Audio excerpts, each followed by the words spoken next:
I have a studio full of guests. Everyone at the same time, just say, "Oh, no, it isn't." Oh, no, it isn't. Oh, yes, it is. My word, it is. I can tell you that right now. I'm going to get you each to introduce yourselves from my left to right. Go. Hi, I'm Steve. Hello, lovely. I'm Mark. I'm Millie. And I'm Sarah the cook. Sarah, I like the fact you've made an effort. I have made an effort. Nobody else has. People are wearing denim. It's just rude. What's wrong with denim? Well, there's nothing wrong with it, but really, come on, we're going on Manx Radio. It is the nation's station. We should make an effort. We should, especially because there's cameras. It's not just about radio anymore. Oh, there's cameras. Hold on, I found it. Well, this is clearly going to be great fun. Steve, we're going to come to you first then, because, of course, this is a stage-led production, and you're always really keen on not just involving, professional actors, but also using local talent as well, aren't you? I'm more keen on using your local talent, but we had to bring John, Sarah the cook, again this year. No, do you know what? I am, obviously, because I'm a Manx man. But but actually this year it's brilliant, because actually as much as they're Manx people, and they're all professionals as well. All of this cast of professionals. But which is amazing. We've got about 20 cast, and there's only 3 that we brought across, as well as our brilliant director, Mark Hilton, to my left, and the brilliant choreographer, Alex, on my right. So, Mark, let's come to you now then. I mean, what is it like directing this bunch? Oh, my goodness. Where do we start? No, it's a pure... I mean, my favourite word to deal with this is joy. It's a total joy. And I feel really privileged to actually be coming back again. There's something about this place that just grabs you the first time you come here. And just going on the back of what Steve said as well about the talent of people that are here. The joy of coming here and doing an audition process and going, we could cast this 4 or 5 times with the immense talent that is on the island. I talk about it every time that I've ever worked here. A total joy and privilege just to be back and to be directing this bunch of ruffians in this pretty amazing tale that we're going to be telling at the Gaiety Theatre. And obviously you work other places as well. I mean, what is it like? What's the difference then between working, sort of in different places in the UK versus the Isle of Man? Is there a difference? For me, it's about story. It's about good storytelling. And when you get a good piece and a great bunch of actors and storytellers in the same room, it makes it easy. And I think that's what I always find here. It's fun. It's easier. And again, I keep using the word joy today. I've used that a lot. But it's a total joy from the morning, coming in. Because it's actually our first day of rehearsals today as well. So a lot of these people, these wonderful, glorious actors that we're all going to be working together, we've only really met each other properly over the past couple of days. And getting to know each other and then telling this story together again is what brings the pure magic out of this script that we've got. It is magic. It's always magic, I have to say. And I am delighted that we are joined by, the person at the centre of it all, I suppose, really. I would like you, Millie, please, to just tell us what the Panto is, first of all, and which role you play. The Panto is Dick Whittington, and I am playing Dick Whittington. Amazing. So tell us a bit about your experience up to this point, then. Well, it's nice because I'm training away at the moment in Guildford at drama school, so I'm in my 2nd year, but I auditioned to come back for Christmas and got given the role of Dick. And I've had a rehearsal in London already, going over some vocals. But it's nice just to be back home and meeting new cast members and cast members from last year. There's something a bit special, isn't there, about being on the Gaiety stage as well? It is home, because I've always performed there since I was 4. So it's just nice to be back. Yeah. It is. Now, we're going to talk to Sarah the cook in a moment, but I believe we also have the writer of the Panto with us. Yes, you do. Hello, John. Tell us a little bit about what we can expect from Dick Whittington. I'm the writer of the pantomime, and he's a very good friend of mine. Yes, so I wrote it. Steve, bless him, I begged him last year.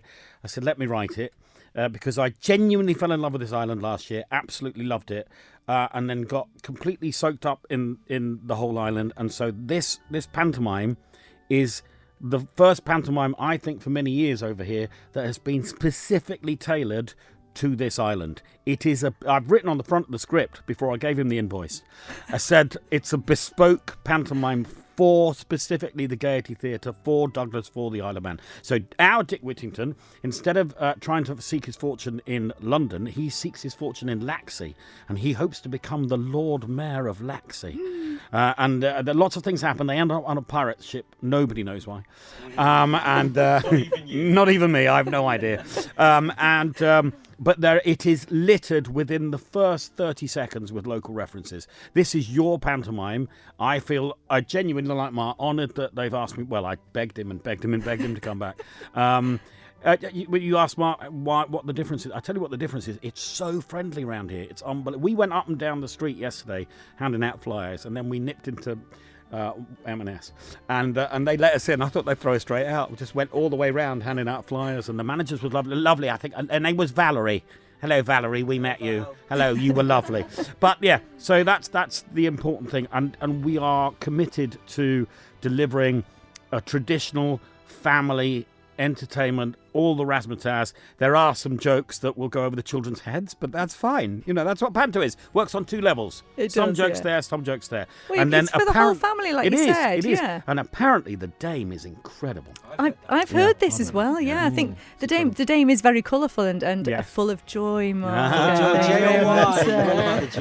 Steve, I mean, this must be really kind of important to you as well. The fact that it has been tailored to the Isle of Man. I should say though, I've heard the promo, and I'm a bit concerned people are going to go around Laxey digging up the streets thinking they're going to find gold. No, it was very important to make it local and lots of pantos try, and even in England they do try, and we did elements of it last year, but this year we've kind of set the whole story here on the island, which is great. Do you know what I mean? And I think it's a panto is a panto. I don't sometimes think it matters what title we're doing. We did Aladdin last year, Dick Whittington this year.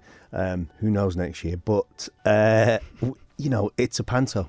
It is. And it's for the whole great family. Music, it doesn't matter whether you've been dancing. Before. Yeah, and I think pantos are a really important part of the year actually for theatre, for lots of different reasons. But often it's the very first time a young person comes to the theatre to watch a show. And as well that they're in it as well. We've got some amazing younger actors in our dance ensemble as well, and who've got featured little roles and little parts as well. Yeah. And we always think that that's important, is nurturing the younger kind of people who want to get into theatre. And pantomime, I know for me, I don't know if it was the same for a few of us, pantomime was my first time I was on a stage, but also the first time I watched a show. Nobody teaches you it's behind you. Yes, Nobody teaches you to boo and hiss. You just know it. There's that, again, it's that magic. And the children that we have, not just watching the show, but who are also in the show, I think it's a really important part of theatre. Now, speaking of this, get off my chair, John Dixon, go away. Nobody's interested in you. Now, speaking of people and kids being in the show, we actually have a very, very important competition. Oh, yes. You, if you are a child of, I think it's 11 and under, you have a chance to star in the pantomime for one night only on one of the shows. We're doing 22 shows. On one of those shows, you could come onto the stage and perform your joke. So what you need to do is you need to go to Panto competition at villadgaiety.com, pantocomp@villadgaiety.com, and send us your best joke, the bestest joke that you've got. Now, if we think we will judge it, if we think it's the best joke, we will invite you along to the theatre. You and your family will have a few tickets to see. We'll have Dick and Tom and me will have a little tea before we go on, and then you will appear on stage alongside me and alongside most of the members of the cast, because of that scene where it's going to appear, and deliver your joke live on the stage. So you could be a star. That's such a cool thing to do. I thought that. Yes. What a great experience for whichever child has chosen it. Well, listen, we're going to come back to you in a moment because I've got to find out about your soggy bottom. Before we do, we're going to play a song which you have chosen. It's a great song. You have chosen. I mean, this is epic, this piece of music. Tell us what it is and why you've chosen it. I'll tell you what it is. It's Starship, and nothing's going to stop us now!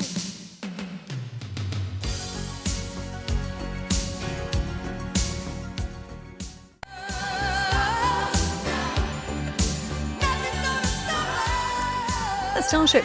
I kind of get the impression that nothing is going to stop our studio guests this afternoon, who are all from the Stage Ed Panto, which is fast approaching, of course, 20th of December. It all starts at the Villa Gaiety, Dick Whittington. I have a number of the cast and crew with me this afternoon. And Sarah the cook, I did say I have to know about your soggy bottoms. It's in all the promotion. Well, I know it is. Well, you see, but the thing is, you see, I make lots of cakes. You see, at Fitzwarren Stores round the back.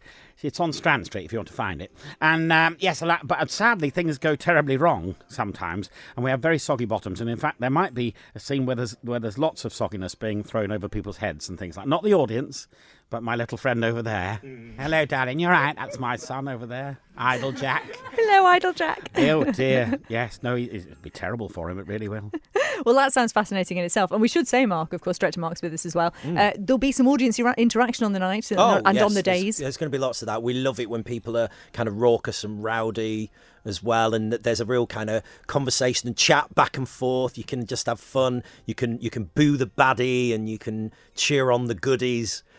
So yeah, we want you to come in full voiced and ready to shout and sing along as well. And as you were saying earlier, it's one of the great ways to introduce kids to theatre because they feel like they're part of it and they feel like they're actually sort of enjoying it with you, don't they? Which is wonderful. I believe, Sarah the cook, that someone has designs on the dame though. Yes, someone. Well, now this is it. You see, I've decided someone needs to put designs on the dame. Now listen, I'm not being. This is true, right? I love this place so much. I love this show so much. I have decided that I am happy to get Dick Whittington, Isle of Man, 2024, tattooed on my arm in real life, right? In real life. And what I'd like you lot to get involved, so I want you to find me a tattoo artist on the island who will be willing to tattoo the words. Dick, it's a long title, isn't it? It is. That's going to take some time. Isle of Man, 2024, on this arm here. I'll arrive in the full frock and the outfit, and all I'll require is your tattoo skills and a large glass of Sauvignon Blanc. You see what he's doing here? He's just basically trying to get a free tat, aren't you? Yeah, no, I am, yes. Yeah, that'd be lovely, won't it? Yeah. Well, there you go. That's setting something up. Well, listen, Steve, this is clearly going to be a brilliant production. Just to remind us again of the details of when it's happening, where it's happening, how people can get tickets. So we open on the 20th and we close on the 31st. And we've got a BSL performance on the 29th. And we have our relaxed performance at 10:30am on New Year's Eve, which is always actually brilliant. Yeah. We they just keep the lights down low, don't they? Yeah, take the volume down a little bit. Yeah. No pyrotechnics. But actually, it was brilliant last year. Yeah. No. As was the BSL performance, because Andy, who comes over especially to BSL a show, you could watch him on his own, to be fair. He's brilliant. They often do. Yeah, he's brilliant. But just before we go, I do really want to thank our supporters and sponsors of the show this year. You, yourselves, Manx Radio. We're the best, at Manx obviously. Radio. Yeah. Joanne and the team at Zedra. Yeah. Who else have I got? Sean and the team at Manx Independent Carriers. And the team at Isle of Man Steam Packet, because it really wouldn't be possible without. Yeah, you've got people to bring over. You've got costumes, my word, sets, props, the lot. It's all got to come. Well, listen, we're really looking forward to it. It's going to be absolutely brilliant. I'm going to let you all pick my first Christmas song because I feel like you've earned it. In essence, I mean, you have got to put up with this thing in the corner, so you know. So I want you all, after three, please, to introduce the Christmas song. Say the name of the person first, and then the title. Okay, you ready? This is the cast and crew from Dick Whittington telling us what my first Christmas song is. Elton John. Step into Christmas! What a perfect song for them and us all. This is, you think they'd have practiced, wouldn't you? I don't know. Thanks, everyone. Break a leg!